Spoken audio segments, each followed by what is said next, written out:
to our people of what is actually going on, and particularly in this day and time. We're going to deal with the harvest of the Canaanite world. Anyone who has walked with the master teacher over the years has seen how he has led us through all the schools of religion.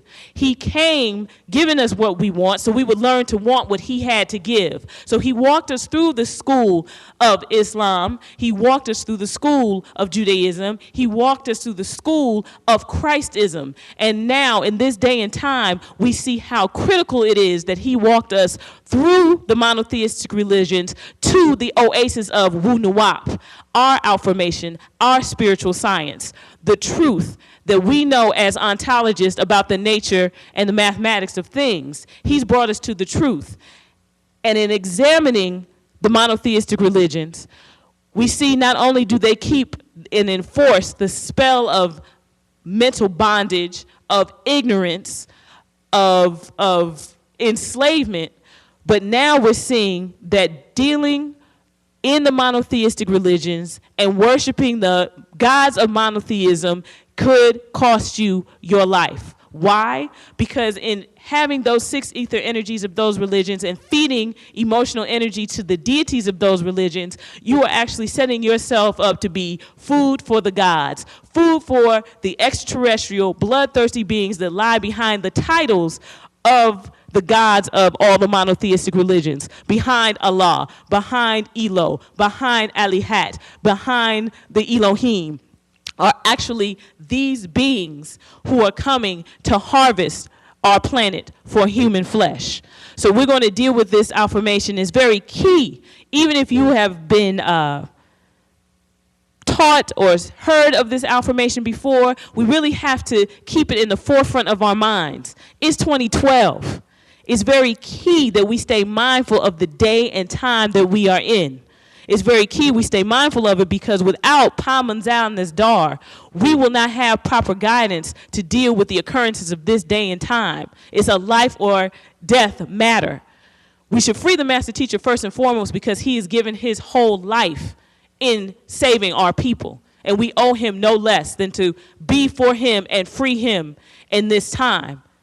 But the reality is, without him, whether you speak the language, whether you study your actual facts, your patarak, you're praying and you're chanting, all of these are things that we need to be doing this day and time. But without Pa-Munzal Nisdar, we will not be able to transform and make it out of here. So it's very critical that we keep the main thing. As Marcel Ted Bastet spoke of in a previous class, we have to put Pa-Munzal Nisdar first. So we're going to discuss today the harvest of the Canaanite world. Now, deception is, of course, the act of being deceived. And deception can be by a mortal, it can be by a being, it can be by a spirit being. And in order to be deceived, someone must have trust or belief or have faith. And as Pa-Munzal Nisdar has taught us, the biggest deception that has been perpetrated on the planet is that of religious belief. A belief in a god or gods that turn out to be other than what one thinks. Now, of course, you have God and you have the devil. As we have been taught, the devil is a man or a creature, a beast, a dragon, and now as we're learning, an extraterrestrial that comes from beyond the stars. This devil is a liar. This devil has given power to a mortal for 6,000 years. The being is the Tenanu, or the Draconians, which are 9-foot-tall reptilian beings who consume human flesh. This being gave power to the human beast and put them as a race on the throne of authority. And they worshiped their God, who claimed to be up in the heavens, and the whole world was astonished and followed the Lawitanu, or the Draconian, and gave them the power to rule for 6,000 years. And their children, the children of the Draconians, are to be the chosen people. This is the Ka'anu, or the Canaanite. And this is a race that was actually turned white by their own gods, the Elohim or the Alihat or the cherubim. They trusted in the beast. Shezem appointed them a leader. Now, another thing that these beings perpetrated was the invasion of Egypt and putting on the guise of being the true Egyptians. But we know the truth of the matter is the Hekakasutu, who are the mixed Canaanites and Hebrews, came in and even ruled for a time in Ptah-Mayere, Tamaray, or known as Haman or Egypt. And they ruled for 400 years. And the Shasu, or the Israelites who worshiped them for 430 years, assisted them in spreading their lies and their diseases and their evils as they took on the culture of Egypt as pretenders and proclaimed themselves the true Egyptians.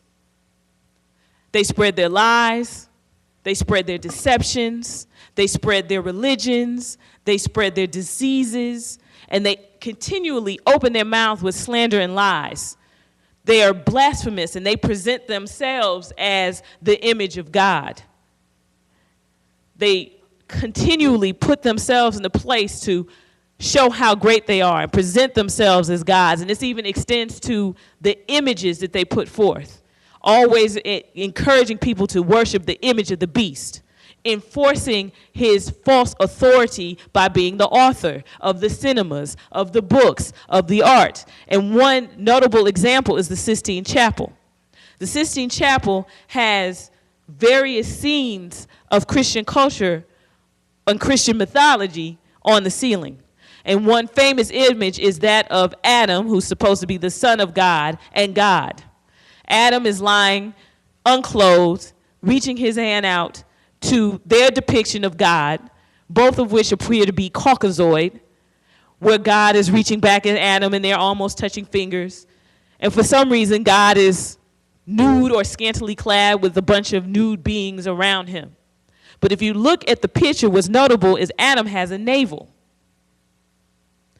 Now, if Adam is the son of God, which in religious thought would mean he came from some kind of miraculous, immaculate conception,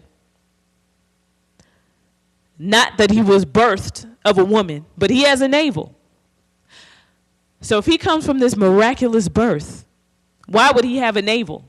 A navel indicates that he was connected by an umbilical cord to a placenta that was in the womb of a woman. The navel is where a child, of course, receives nourishment through the umbilical cord from the placenta into the child when they are in utero. So at the time of birth, of course, you have to be detached from your umbilical cord. It has to be removed or clipped or snipped to separate you from your mother, who, if you have an umbilical cord, you were attached to for 9 months, give or take. The end result of when you are detached from your mother is a navel.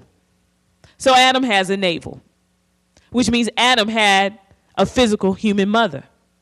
So whose womb did he come from?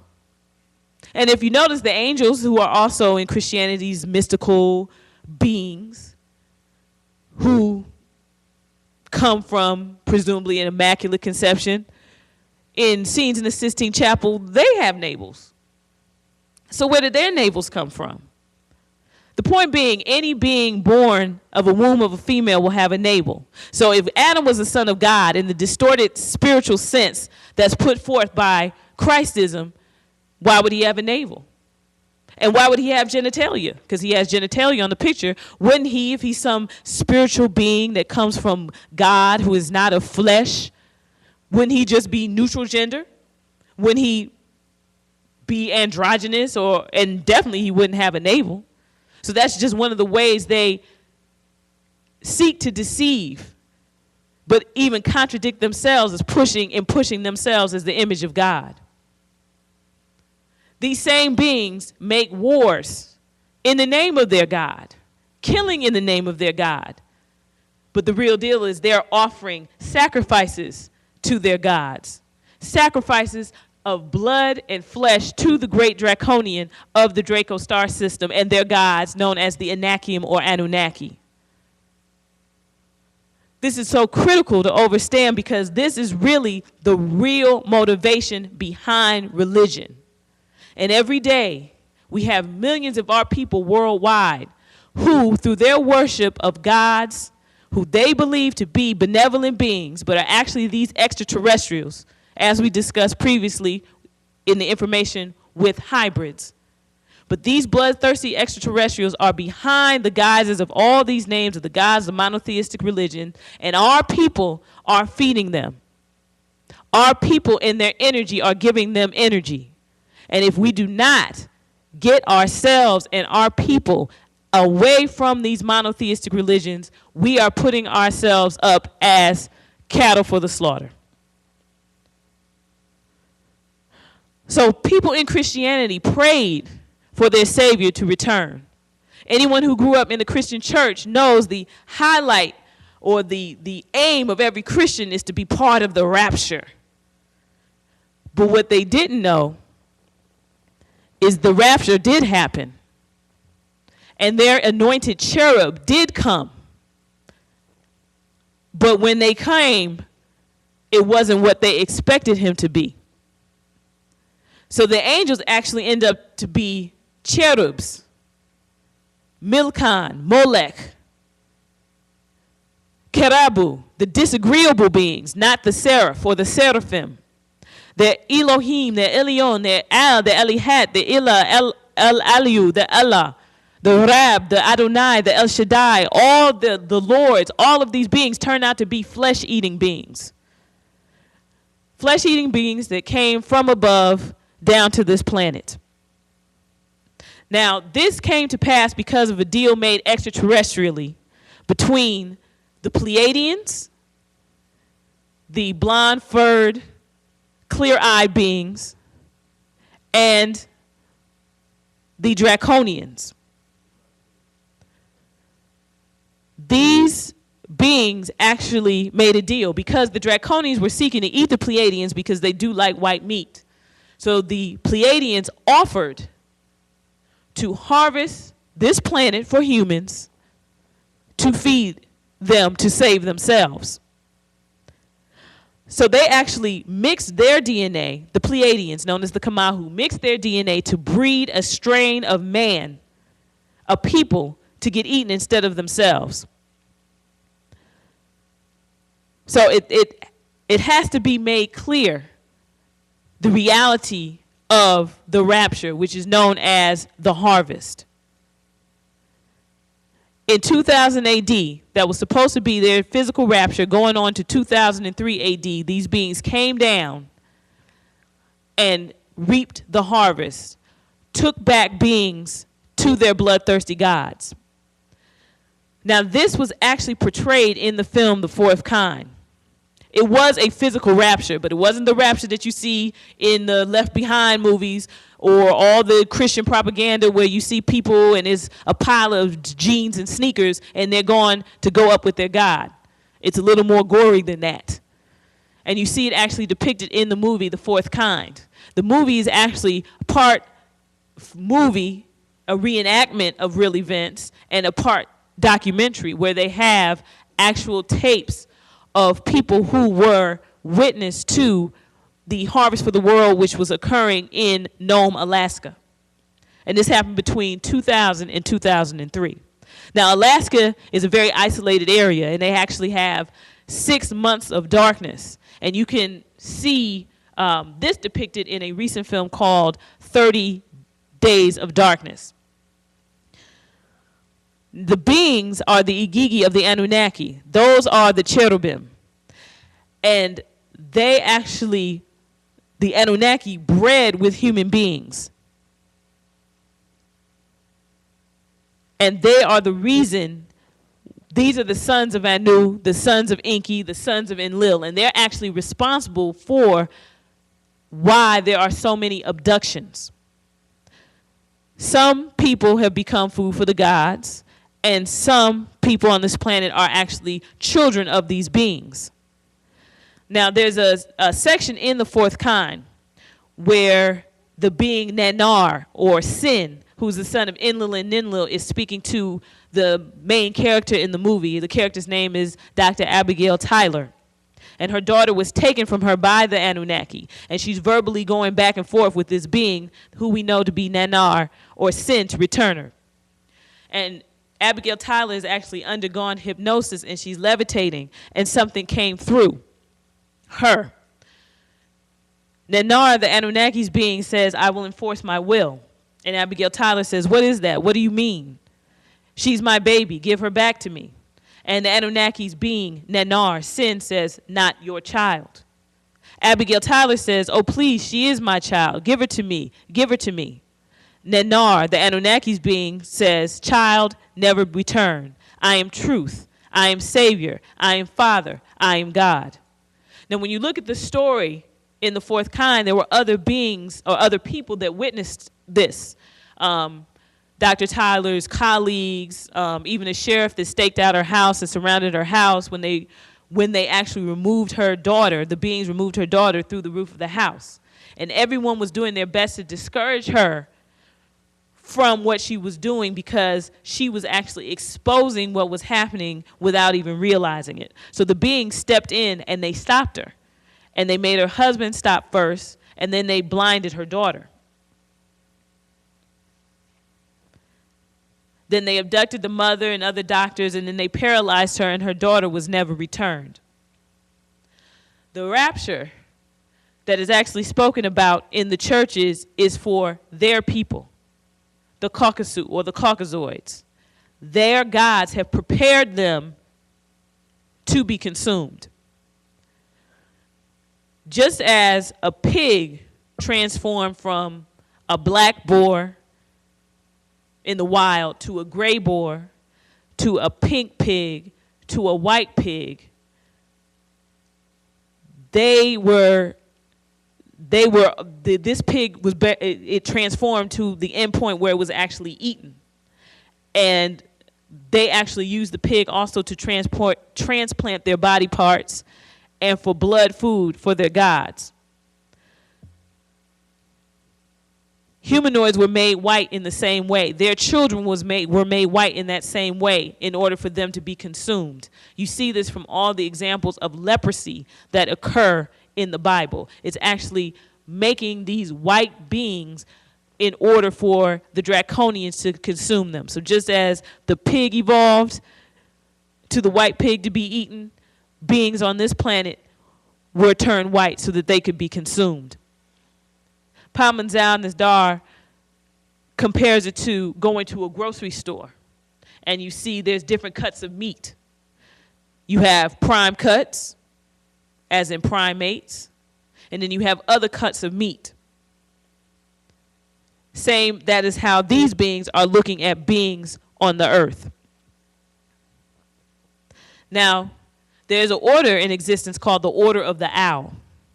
And this order is actually, as most things, that the Caucasus steals from the Egyptians and then subverts for their evil agenda.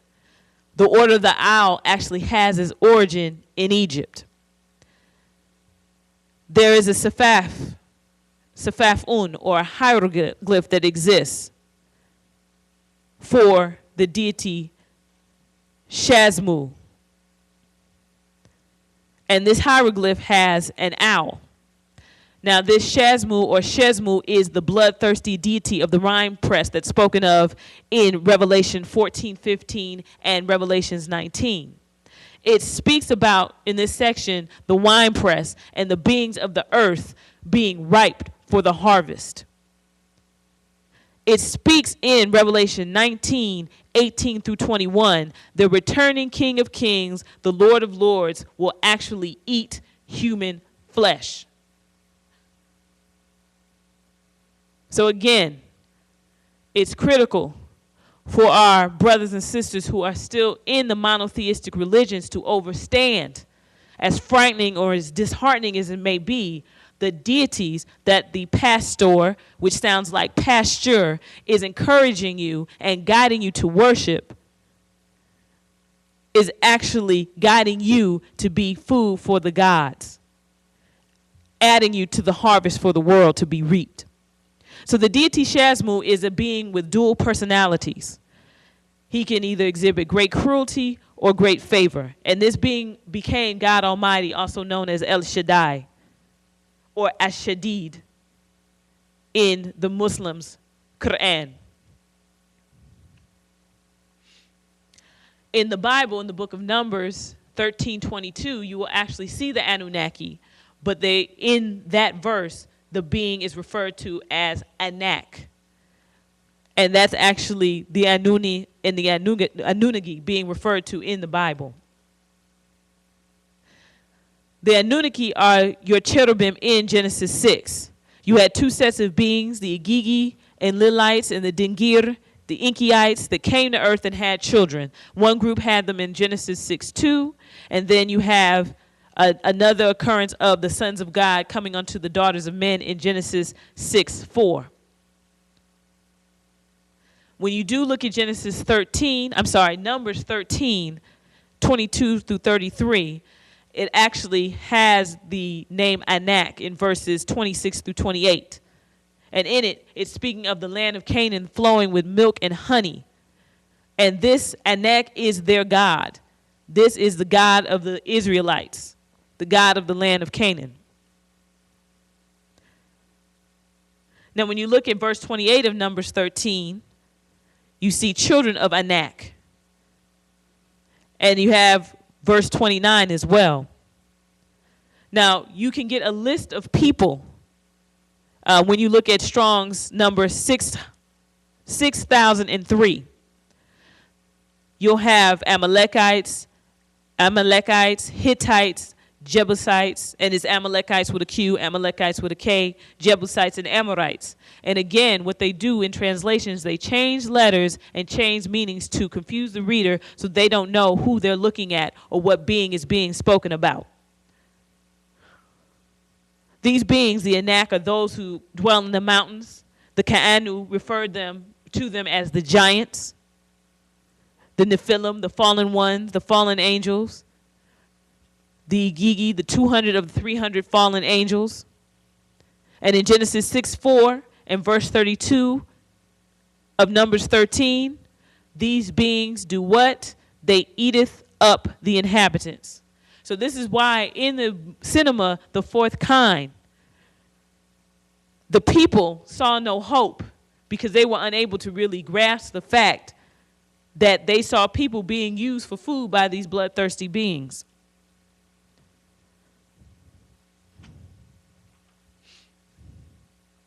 So the fact that these beings are actually cloaked in the names of the many gods of the monotheistic religions explains some of the things that you see these beings do in the Bible or the Quran. For instance, you see your God, your Jah, your Lord, your Yahweh, your El, your Elo, your Allah, your Rab, your Adonai, the Alihat, or the cherubim in the Bible and Quran actually ask for blood offerings. It speaks on how these beings smelled the sweet savor of burning flesh.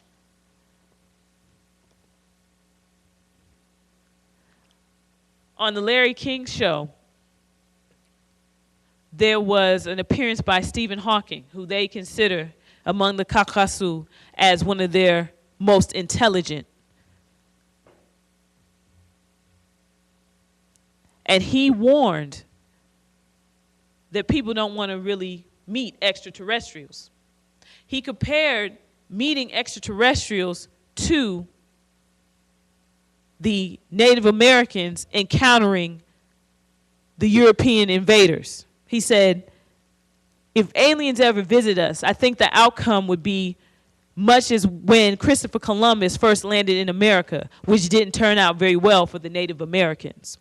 Now, this is someone who's held as the most intelligent among the Caucasus Celtic scientists and minds.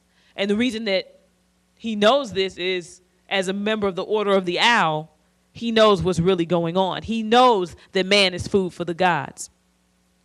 Now, the origin of the bloodthirsty beings is actually reflected in the hieroglyph for Shezmu, because the owl is a nocturnal creature who hunts his prey at night. If you look at the way a humanoid is designed, man is actually designed to be hunted. His ears are on the side of his head, as opposed to other creatures where the ears are aloft or they can turn to hear various sounds. The eyes don't rotate. You know, there are other creatures where the eyes can rotate out. There's no eyes on the back of the head of man to see what's coming behind them. The humanoid is basically a frontward-facing creature. Everything, the eyes on the front of the face, the ears, everything is designed to curve around for front-coming sounds, not to have a full range of hearing as a being that would want to escape a predator would have. The skin of man is thin, and most humanoids, if they're not mixed with other beings, their teeth aren't very sharp. So man is clearly a being to be preyed upon by another flesh-eating being. So the reason that Nome, Alaska was chosen as a site for the harvest is there are 6 months of darkness. And of course, in that you see 6 months, the number of the beast, as in Revelation 13:18. Now the owl as a being hunts its prey at night.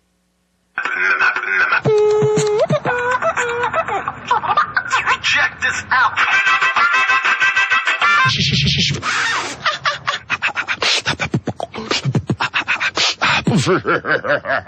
Ouch. And tends to stay in desolate areas or ruins. And the same way that the owl hovers in desolate areas is the same way there are so many missing people. The same reason there are so many people, because in that hovering, they're being snatched up as food for the gods. Now, in the fourth kind, you notice the symbology of an owl being used. You see a white owl showing up during the interviews of many of the doctor's subjects. It'll, flash on the screen or be in a window. When they're the ones that were abducted or when they were being regressed through hypnosis to explain what had happened to them, the stories always started with seeing an owl at the window. So when you look in the Bible, there are various words used for the owl. There's 5. You have little owl, which is Hebrew Strong's 3563, Kok. You have Yanshuf, which is Hebrew Strong's 3244. You have Kipos, Hebrew Strong 7091. You have the white owl, Tan Shemeth, which is Hebrew Strong's number 8580, which is also used for a swan, a mole, or an unclean animal. You have the screech owl, Lilith, which is 3917, and the owl, Yanah, which is Hebrew Strong's 3284, which is preceded by the word Bath, which means daughter, which translates as daughter of the owl. And when it, both Leviticus, is quotes in Leviticus 11:16 and Deuteronomy 14:15 that speak about unclean birds not to be eaten, and that includes the owl, and particularly the form, the daughter of the owl. Now, out of all these names of the owl, the most commonly known name was Lilith, who was the first wife of Adam. She was known as the screech owl, the night monster, and she looked like a woman, but she actually carried children off and destroyed them. The wife of Ninar is Ningal, and they birthed Inanna, called Ishtar or Ashtaroth, Ashtoreth, Astarte, or Lilith. Now, in Jewish belief, Lilith became a demon, and she carried children off, and she had sex with men in their sleep, and she was also known as Lilat or Lilum. She was a succubi, female demons who have sex with their subjects in sleep are called succubi, and the male demons who do the same thing and implant their demon seed in female are known as incubi. Now, what's interesting is in the reptile family, in the species, the females are the ones that have wings. So when we're thinking of owls, traditionally we think of a small being, the bird, as you would see in the fourth kind. But in actuality, if you think about this female reptile being with wings, that can be termed Lilith, which means owls, it was in front of us all along. In Bible dictionaries, the owl is defined as a bird that seeks prey, and it stays in ruins. So this winged creature could be considered a great owl. And in its modern form, it would be called the Mothman.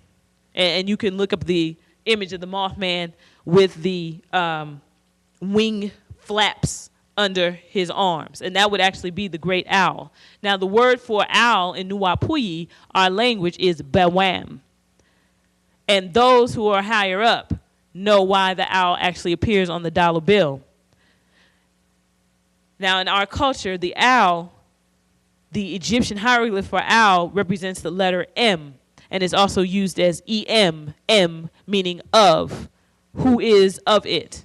And as a phonogram, the bird itself, M, the letter M, means who or who is in.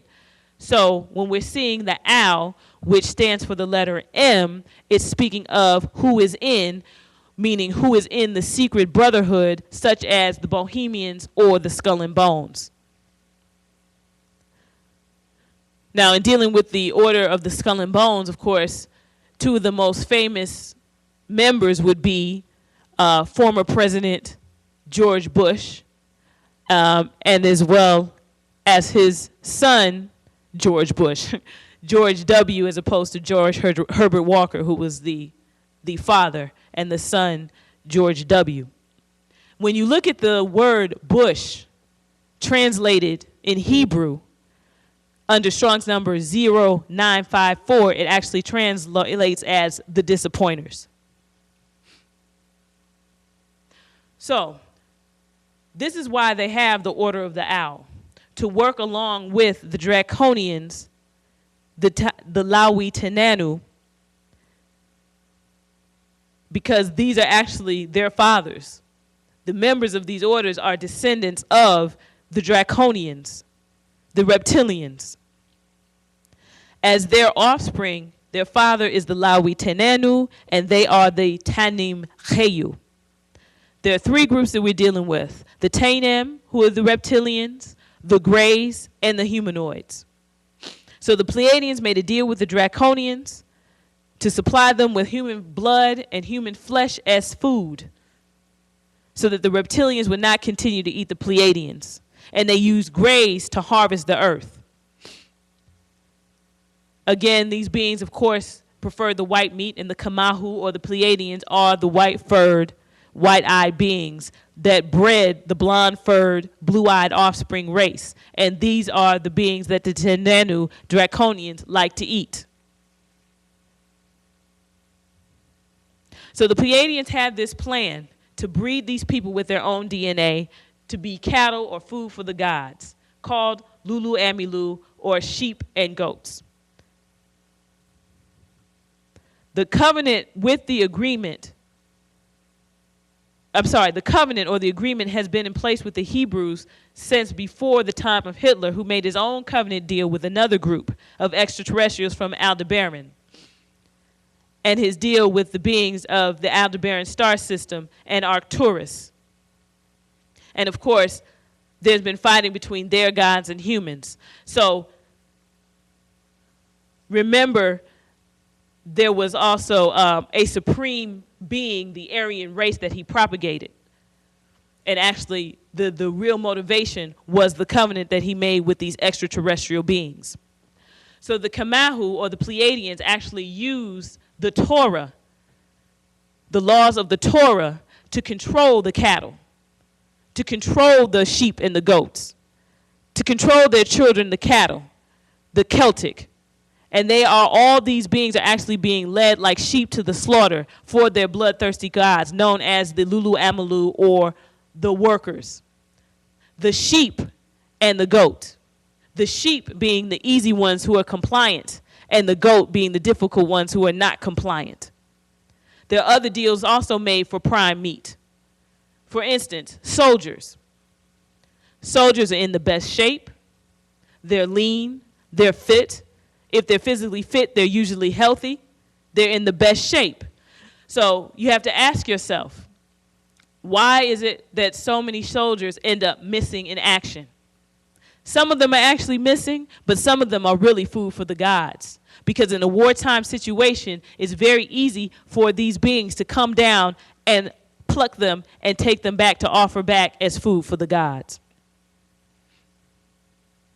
Also, Parmanzal Nisdar posed a thing that make you go, Have you ever noticed there are certain people that when they eat, they like to crack the bones and suck out the marrow? Or how dogs do the same with bones. They crack the bones and they suck out the marrow. This is because in the marrow of the bone is where the blood is produced. And some of these beings, or humans of these reptilians, must have blood.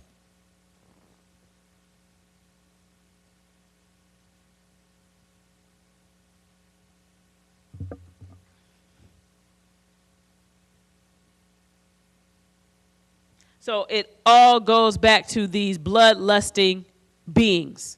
This is also why you see a lot of restaurants where they serve rare meat, where the blood is filling the plate, because they're descendants of the Lawitanu, the Tanu Khiyu, are descendants of bloodthirsty beings, so they still have that bloodlust, that bloodthirst. They satiate that by eating rare meat. Their fathers, the Lawitanenu, those beings satisfy that by eating them. So all we have to do is get out of the way. Now in Egypt, there's a deity named Amhe, who also has an owl as their hieroglyph. This being's name means devourer of millions, and he dwells in the lake of fire. And he has the face of a hunting dog or a jackal, a hellhound, which is found under Strong's number 8565. The word tan, meaning to elongate, a monster. He also has an appetite for sacrifice. His female counterpart in Egypt is known as Amut, and she waits in the hall of judgment for the weighing of the heart. At the time of judgment, your heart is to be weighed against a mat feather by your deeds and actions. And if your heart does not weigh less than the ma'at feather, the heart is devoured by Amut, and she is known as the devouress of the dead. The heart, of course, pumps the blood. Amut is a composite being. She's a three-part being. She has the face of a crocodile, the forepart of the body of a hippo. The body of a hippo, and the forepart of the body as a hippopotamus, and the main section of the body is a lion. So she is a crocodile, a lion, and a hippo. And she represents dwelling on all three abodes because she is a composite being made of those three animals. The reptilians, of course, are represented by the crocodile. The hippopotamus represents animals that can live on dry land or in water. And the lion or the leopard, that's part of her makeup, represents the creatures that walk the earth. So because she has all three beings represented, it symbolizes that no being could escape punishment regardless of where they dwell, because that is a being of water and land, and both. So then also in our culture, we have Apap or Apophis, whose name means obstacle or hindrance to progress. And he has a coiled snake in the hieroglyph of his name. And the Hebrews and Arabs actually transliterated this name into dialects, such as saying Ab in Hebrew, meaning burden, and Uba'un, meaning torrent in Arabic. Now, when you look at this word, Ab or Uba'un, in these cultures, we actually see it got transliterated again to the word for Pope, Papa, Father, which are the names used for ministers, priests, rabbis, Kohanes, imams, shek, all those beings that offer their followers to the beast, who their congregation mistakenly thinks is God, a heavenly, benevolent being. That's why it's so critical that Parmesan Nisdar has taken us from God of any religion and any concept, as Mersatet Bastet explained in the previous class, that we are leaving the concept of God because that concept is dead, and we're going to the concept of our ancestors, Panataru. And in that movement, that is our protection. Because in giving energy and worshiping these bloodthirsty gods, we put ourselves up also to be a part of the harvest of the world. Not us, we're Nuwaubians, but those who do so put themselves up to be a part of that harvest. So in their religion, the serpent or the devil can be a thing or a person or a group of people. In our culture, the serpent or the devil was a race known as the Ka'anu or the Canaanites, the cursed race of lepers, cursed by leprosy to become snow white with thin yellow fur, a breed that was actually bred by the Anakim to become food. Now, how do we know that you can be turned leprous by God? We have the example of Miriam in the Bible, who was turned white, leprous, in snow in Numbers 12:9 because she didn't approve of her brother Moses marrying a Cushite or an African Ethiopian woman. And for her disobedience, they said you can be counted outside the flock as well. And of course, Christianity, a lot of congregations are referred to as a flock. And what is a flock? A flock is of sheep. And what are sheep? Sheep are eaten, consumed. A pap or apophis is known as the demon of darkness because they dwell in the lower abode of the dead as specters. They are waiting for those who are emotionally weak to get angered, so they open up and become a lower vessel to be used by these specters and these beings. Because these beings, even though they don't have life on this plane, they're vibrating too low to exist anywhere else.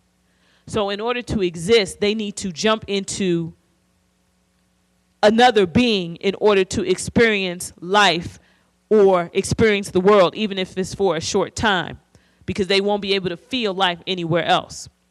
Now, once they're in a person's body, it can actually lay dormant and then be raised up and take over a person's body for a time. Anytime that you become weak or allow them to dominate, it even gets to a point that when they're activated, they can be inside you and speak so that a person hears voices. And these specters are linked to this physical seed of the living dead, even up to the days of their rapture starting in 2000 AD when they took the chosen, the so-called chosen, for food and left the rest behind, which is known as the reaping of the harvest.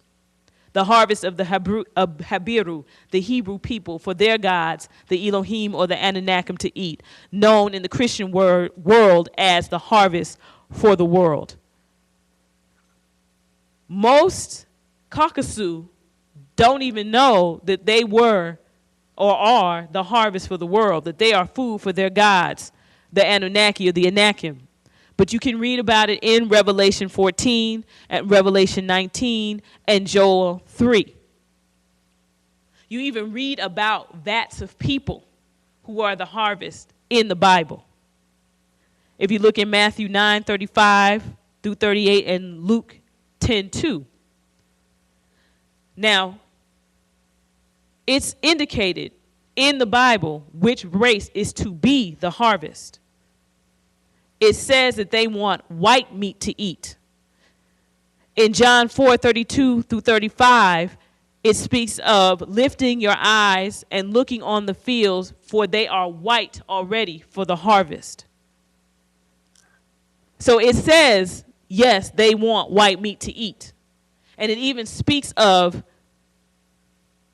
a cauldron or a pot that they'll make the whole city of Jerusalem the state, which is the state of Israel, a pot, a cauldron, a pot to cook the people there in Ezekiel 11, 2 through 3. Then in Micah 3, 1 through 3, it speaks of cooking a human in a cauldron, a pot, and a pan. Different Hebrew words saying that the bones are separated from the body and put in a pot. The flesh is put in a cauldron. So they're speaking of these items that you would find in a kitchen to cook food. No different than separating the parts of a chicken to be cooked. They're speaking about separating the parts of humans to be cooked. So even though this is in the Bible, the Caucasus does not know the world's best kept secret, that the religions of Abrahamism are about a harvest of the world of human beings to be offered to their gods, their Allah, their Jah, their Yahwehs. And you can read about it in Genesis 4, 2 through 8, and Genesis 6. So their God, for the last 6,000 years, has been breeding the Caucasus and this God would come for them. Or Enlil sent his son, Nannar,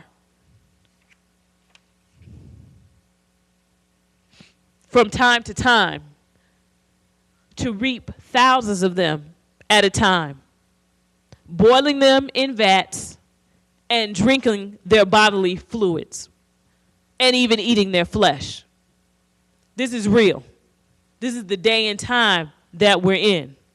That's why it's so critical for us to hit the streets to spread Wunuwap, to save our people. Because if they do not leave the monotheistic religions, be it our friends, families, co-workers, even as Africans, they will not be saved from being a part of the harvest for the world. So between what we're seeing with the weather, with the solar flares hitting the planet, with the severity of weather all over the world, we have been granted a measure of protection by Panataru, our ancestors, through our connection back to them through Pa Salafu, our immediate blood ancestors, our mothers, our grandfathers, our fathers, extending all the way back to our great ancestors, Panataru. But even within that protection, we have to continue to be worthy of that protection by living by Wunuwap, by living by Patarak, by not seasoning our bodies through six ether energy forces, through eating, through music, through the monotheistic religions, through six ether thought, through feeding the negative forces, opening ourselves up for those specters that could inhabit us. It's very important to be very vigilant in this day and time, and we see how critical it was, all the affirmation that we were blessed with from Pamanzal Nasdar before he was kidnapped to prepare us in this day and time, and the key point of it, of course, is application. So the bloodthirsty beings bred with some to mix in on earth, and they made these beings circumcise themselves in order to prematurely ejaculate and be overly sensitive so that they could be fruitful and multiply in order to provide more food for the gods. Some actually even circumcise females so that they would have less pleasure and get pregnant faster in order to give birth to more food. The religious rituals of the monotheistic religions all connect with harvesting humans, who are the sheep and the goats. They used the graves to abduct many people over the years, and they became flesh eaters. And eventually, the Kamahu, or the Pleiadians, told them to stop killing and eating each other because it would like be eating them because they had mixed in with them and bred with them. So they made another man to eat, spoken of in Genesis 2:7 and Genesis 5:1 through 2. And then the Then in Genesis 9 through 14, they told him again, don't eat flesh. And then in Genesis, with the curse of Canaan, beings became white flesh. So these beings, Pa-Kakasu, the Caucasoid, were actually bred to be eaten, as the Negroids were bred in South Africa to work the mines, while there were other Negroids bred in Egypt to be Pa-Hanutu, the children of Ptah, that were bred to civilize the others as well as their own seed. These are the Negroids of Napata, Nuapu, or Nuapians. They were to be the priests of Hanutu over the Negroids.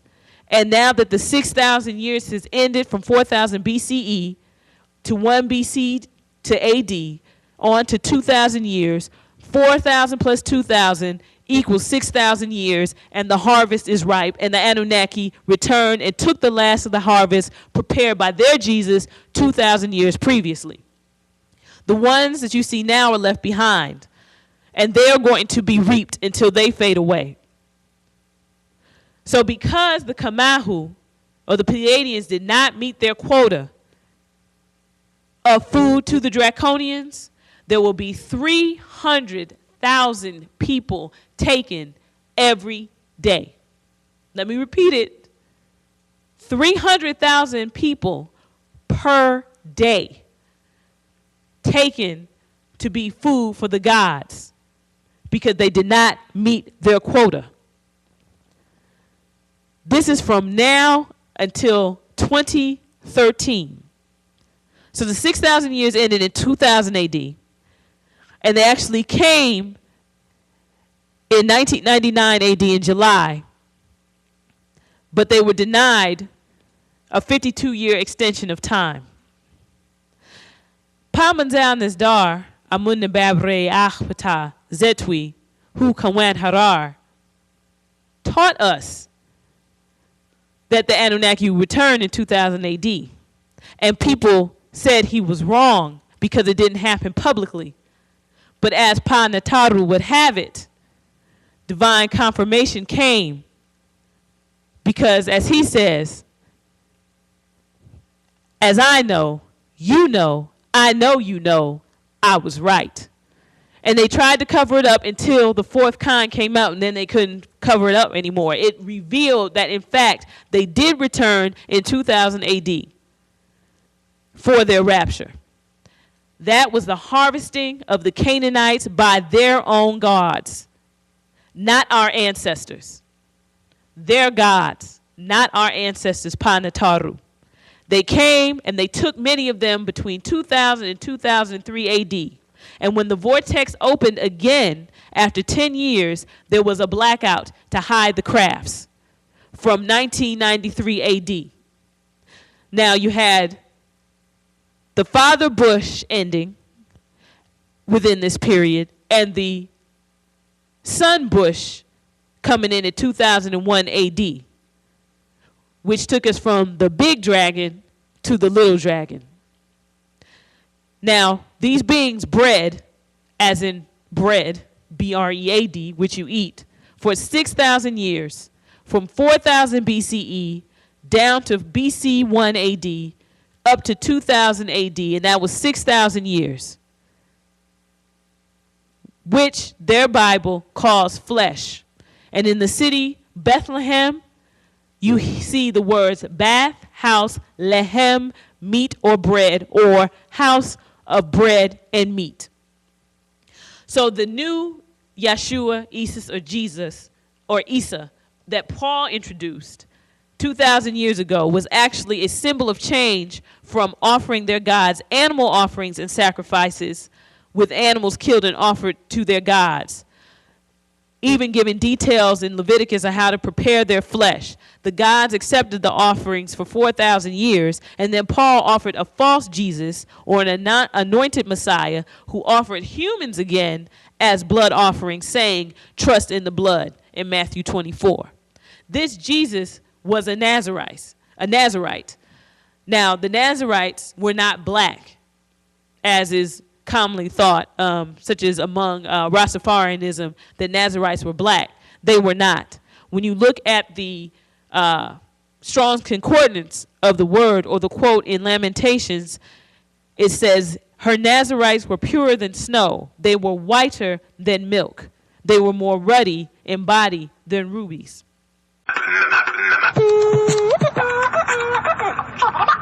Check this out.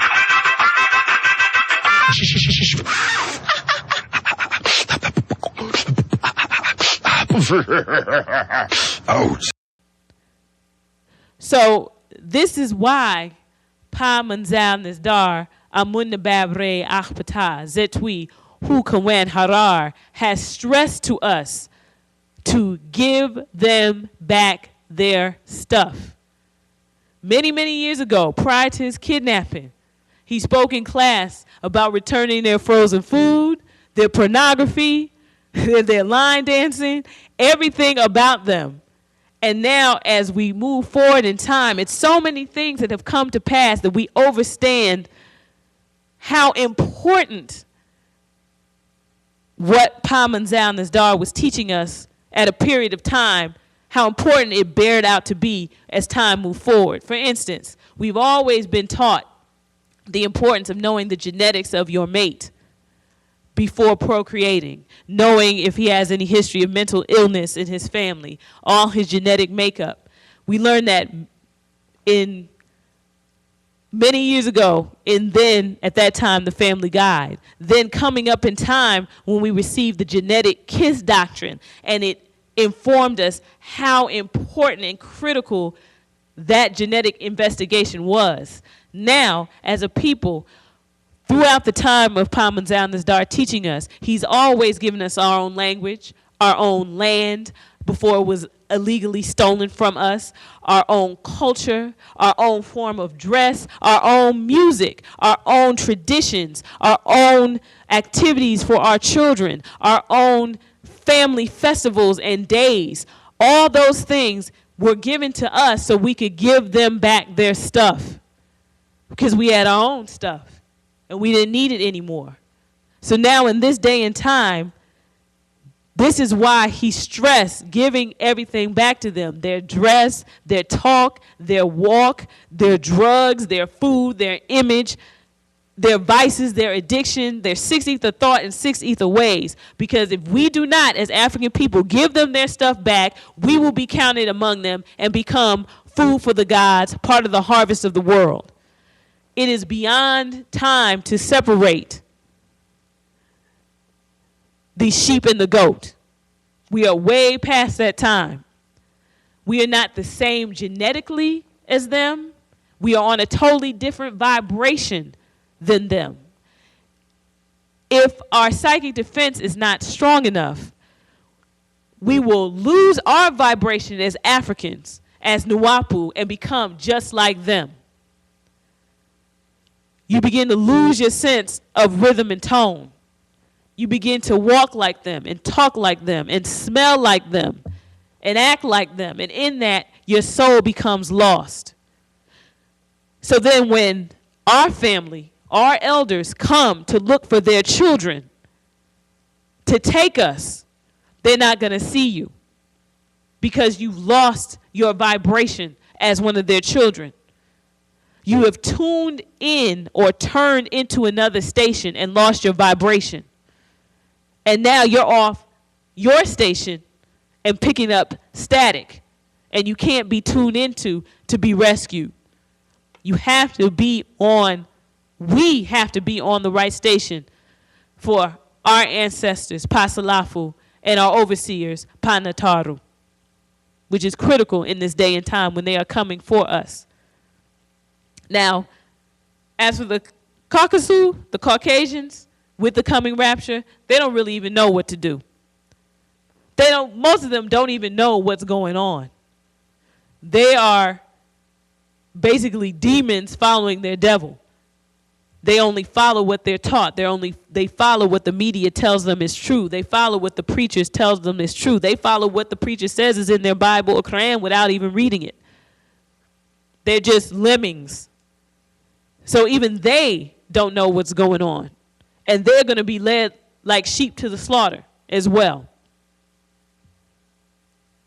The unknowing are the sheep, and the knowing are the goats. All they see is the Caucasus or the Caucasian gets abducted, and the Nagaru or the Negroids do not. So they're sitting here asking, why do they get abducted and the Nagaru don't get abducted? So when Paul offered the false Jesus, he came. This Jesus is not the same as our Christ, or that is put to be a Christ. It's two different beings. Their Jesus came to change back the culture to killing and offering humans as flesh and blood, which is symbolized by the communion ritual. If he's saying eat of my body, he's talking about eating bodies. He wanted to, the Jesus that Paul brought was bringing in killing like in the old days. In the books of Leviticus, in the books of Deuteronomy, the books of Jeremiah, in the books of Lamentations. The Habaru, the Hebrews, and the Shasu, the Israelites, because they mixed their seed with the bloodthirsty gods, these are the same beings of the books of Mosesism, Christism, and Mohammedism. So because they mix with the bloodthirsty gods, the beings of their books are flesh eaters. So in fact, their rapture is a deception to Canaanites. They purported the rapture to be the greatest thing to happen in your Christian life, where you're taken up and go back to God. But little did these Caucasians know, when they were returning to God, they were returning as dinner. When their gods returned at the end of the 6,000 year period, it was a harvest for them to abduct them. In this initial abduction, there were 144,000 that were abducted. And the others were what they call left behind. But now they're making up for lost time and taking 300,000 per day. Now the 144,000 in this initial rapture were 12,000 from each of the new Shasu or Israelite tribes as recorded in the book of Revelations. If you look at the 12 tribes in the book of Revelation as opposed to the 12 tribes given in the book of Genesis, the names have changed. Pakakasu or the Caucasoids did not expect to be the harvest. Only those of the Order of the Owl knew what was taking place. And the Order of the Owl are the groups that work with the reptilians, with the Pleiadians. They're those of the Golden Circle, the Hell's Fire Club. They knew this was to come, that the Anunnaki, the Anakim, the giants of the Bible did return in 2000 AD. And the Caucasoids became food for their own gods, the cherubs of the East Gate. So after these beings came for what the Bible and Quran called their chosen, what made them chosen is they were chosen to be food for their gods. The gods who deceived them and abducted 444,000 between 2000 AD and 2003 AD, and then told the Order of the Owl they wanted 300,000 per day until they come back in 2013. So their time has come. And those who live in the image of Pakakasu will be cast in the great vats called lakes of fire to be boiled with them. But the blessing is for us as Nuwapu, the Nuwapians. We have Pa Manzal Nazdar Amun Nabab Re Ah Fatah Zetwi Hu Kawan Harar with us. So there is a possibility by living by our way of life, Unuwap, adhering to our doctrine, Nuwap, we will be spared.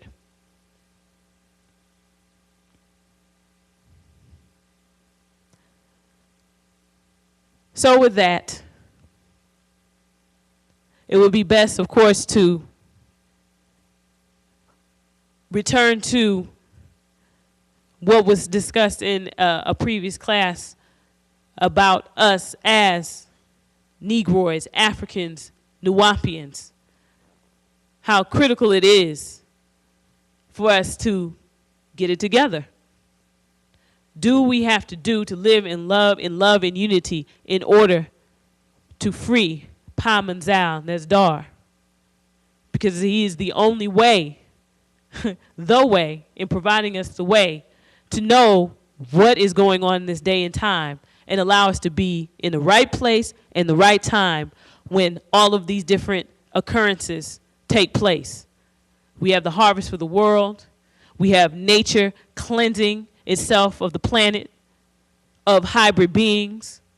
We have the peoples who have killed, enslaved the children of Panataru, getting their just retribution from nature.